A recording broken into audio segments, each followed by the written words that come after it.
What's up guys, it's the Cheapster here, back with another video, and today we're going to be talking about saving gas as a delivery driver. So we all know spending money on gas is a big part of delivery driving. You can really make or break your day based on how much money you have to spend on gas, and luckily at this time of recording, gas prices are pretty low, but we all know it probably won't stay that way. And even with gas prices low, finding ways to save more money at the pump is always a plus. So no matter if you drive for Grubhub, DoorDash, Postmates, Uber Eats, whatever it is, these are 10 tips that can help you save money at the pump. Also, make sure to stick around to hear my last tip, which can save you a lot of money. So I've broken these 10 tips up into 3 different categories, and those are how to drive less miles, how to use less gas while driving, and how to save more money while buying gas. So let's start with category number 1, how to drive less miles. Tip number 1, be smart about what you accept. You always want to make sure the orders you're accepting make sense for how much you're going to have to drive to how much you're going to make. And this isn't a very easy thing. This is going to take a lot of experience to learn what you should take and what you shouldn't. You're going to have to learn to balance what amounts are worth it at what distances, and you really want to make sure you know how much you're going to be spending per mile so that when you go to accept the order,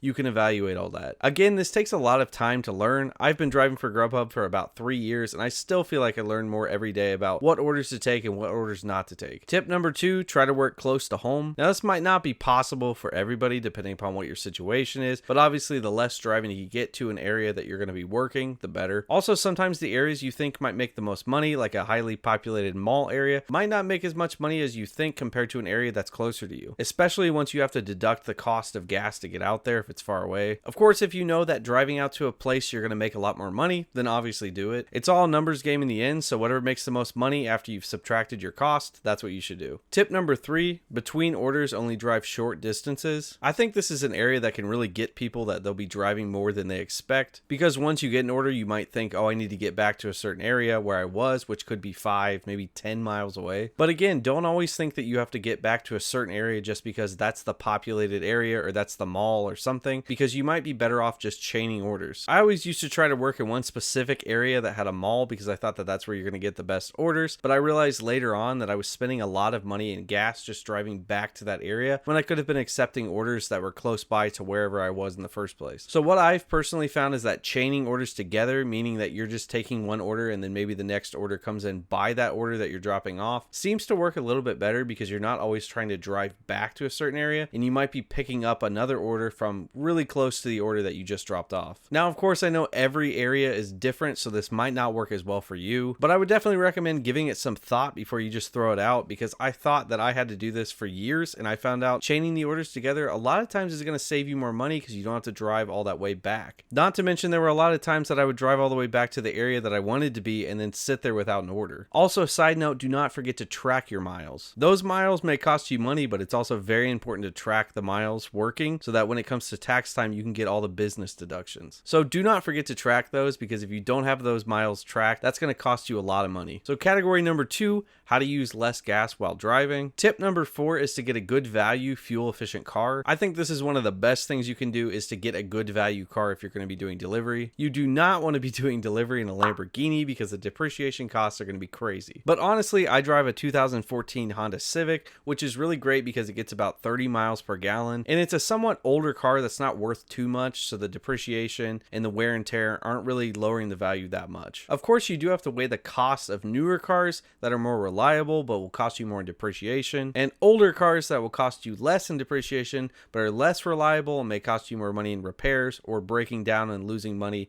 for days because you have to have a car in a shop. I think ultimately this is one of your biggest decisions as a delivery driver, and you should try to aim for something that's in the middle, so it's kind of older and kind of newer, so it won't depreciate fast, but it will still give you a good value. And definitely be looking for something that has high gas mileage, specifically city gas mileage. Tip number 5, keep your car as empty as you can. You really don't want to have extra stuff weighing your car down because that'll just cost you money over the long term. Even small things can add up over time. Especially check your trunk for boxes that could be full of items or random stuff that's just weighing the car down. Also, go on a diet.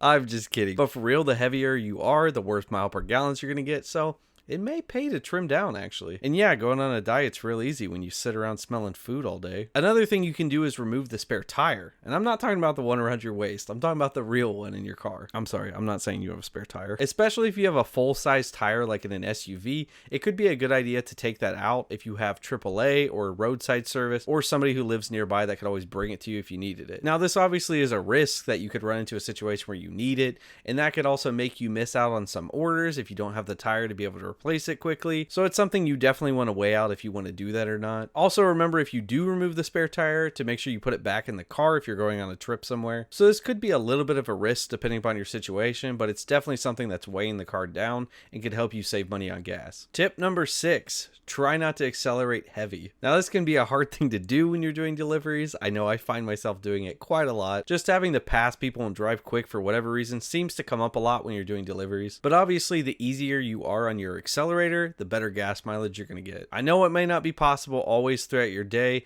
but the more you can try to do it, the more money you're going to be able to save. Tip number 7, keep your car tuned up. I think this one's actually really big because if you don't keep your car tuned up, you might be losing quite a few miles per gallon. Oil changes, air filter replacements, and spark plug replacements are not only important for the health of your car, but they're also very important for the miles per gallon and fuel efficiency. Also, any other issues you could be having with the car could cause it to get worse miles per gallon. And also, a very important thing you want to make sure you're always doing is keeping your tires inflated. Low tire pressure can really cause you to get less miles per gallon on your car. So you could buy a pump to keep in your car or go to a station that has a free pump like some do, or you can go to a place like Discount Tire, which is a place I always go to because they'll check your tire pressure for you and fill it up if it needs it, and you just get to stay in your car. All right, so category number 3, how to spend less at the pump. Tip number 8, gas station fuel rewards. You should definitely compare local gas station reward programs to see what kind of rewards they're offering. Pretty much every gas station is going to have some type of reward program, so you can compare them and see which ones have the best offers. If you're a Costco member, Costco's a good one that they usually always have the lowest gas price out of anyone around. Kroger and other grocery stores that offer shopping gas rewards are also very big if you do a lot of shopping at those stores. I also have a gas station that gives me 5 cents off per gallon if I link my debit card to their rewards program to pay with. And another station that gives me 3 cents off no matter what if I use my rewards card. Also, a side note, a lot of credit cards will give you good cash back on buying gas. Usually it's going to be 2% or more. I know my credit card does 2%, and I've seen credit cards that do 3 and even up to 4%. Tip number 9, get the Gas Buddy app. Now, this app is really good for getting crowdsourced data on what prices are at gas stations around you. It's usually pretty accurate, and it can help you decide between going to what gas station. And this might not always be huge, it might be a penny or two,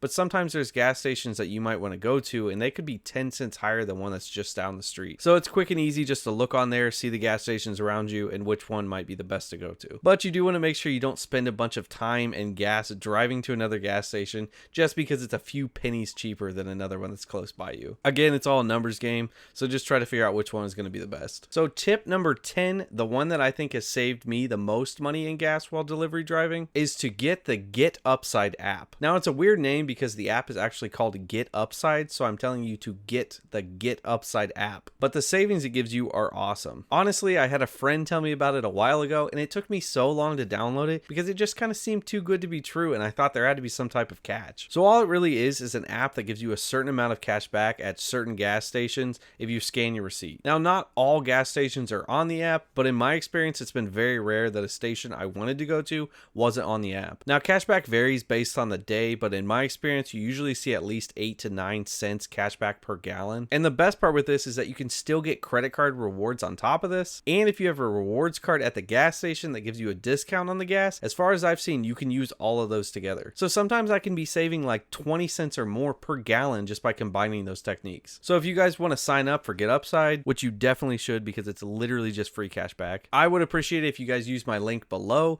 And right now, if you use that, you'll get 15 cents cash back per gallon on your first purchase. So that is it for my 10 tips. Now, you don't have to do all of these tips, but obviously picking up any of these savings along the way will add up throughout the year, especially if you drive a lot of miles per week. Someone who drives 300 miles a week could easily save $150 a year just by using these tips to save money on gas. And $150 is enough to buy you 7 of these mermaid tail blankets on Amazon. I gotta get me one of those. So thank you guys so much for watching. If you liked the video, do the cheapest thing you can today.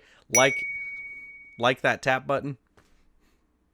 and subscribe to the channel. As you can see over here, we are quickly moving around this track, and once we hit 2,000, we will be having a 10,000 calorie cheap day, which what that means is I'm going to eat 10,000 calories. I'm going to try to do it for as cheap as I possibly can. So it's going to be the cheapest 10,000 calorie day challenge on YouTube. That's what I'm going to be aiming for. So if you guys subscribe, you can help that move around the track so we can get to that video. So thank you guys so much, and remember, stay cheap.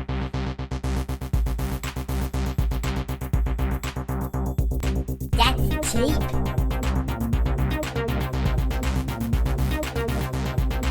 You still haven't subscribed? Oh my god, come on, what are you waiting